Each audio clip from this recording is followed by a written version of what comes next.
Hey everyone, welcome to Global Tradeaholics, where we discuss trading strategies, market insights, and everything related to trading. Alright, so today we have a stock called POWERGRID, which we had recently taken a trade on. So the trade was actually entered on 28th August after we saw bullish momentum on the stock and a good support from the trend line. We also had like a good piercing sort of a candlestick pattern as well to give us a secondary confirmation, right? So initially when I bought the stock was priced at around 243 or 242, somewhat around that price range. But then if you notice right below over here, on 12th September, there was a stock split of 4/3.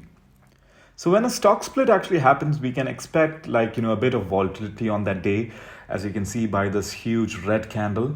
Other than that, price action wise, nothing much will change on the chart. The quantity will just usually get adjusted according to the split.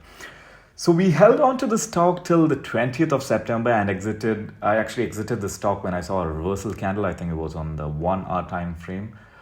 Yes, the stock was also at an all-time high. Since we do not do any fundamental analysis on these stocks, once the stock actually hits an all-time high, it's better to actually exit, because the chance of it breaking the all-time high again or even moving downwards becomes like 50-50. So like I mentioned earlier, we exited the trade on 20th September. Yes.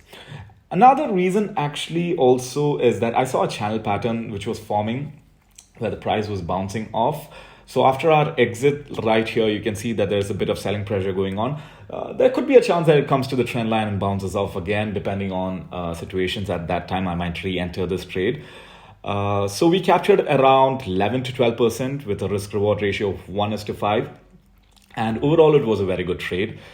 So basically, guys, trading markets with early patterns has like a lot of advantages. Like it takes out most of the noise that happens by adding multiple indicators. Indicators should mainly just be used just to add additional confluence to the trade. Right, for example, in an upward momentum, we got a probability that the stock is going to move higher, let's say by 50%. Then we saw some candlestick patterns that gave us a bit more of confluence, let's say of 10% or 15%, that it is going to go even higher.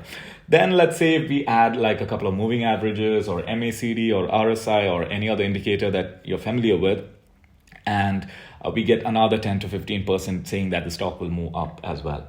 So even if all these things add up, there's also a chance that it may not move up and it'll fall down, depending on let's say global and other market sentiments. So having stop losses on your trades is actually quite crucial.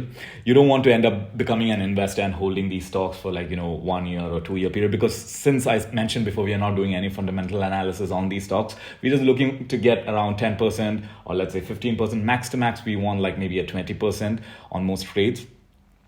So swing trading is just when you buy stocks, hold it for a couple of days or maybe even a couple of weeks and then sell it off, right? So guys, if you enjoyed this video, do give it a like and a comment and subscribe to my channel. And until next time, happy trading.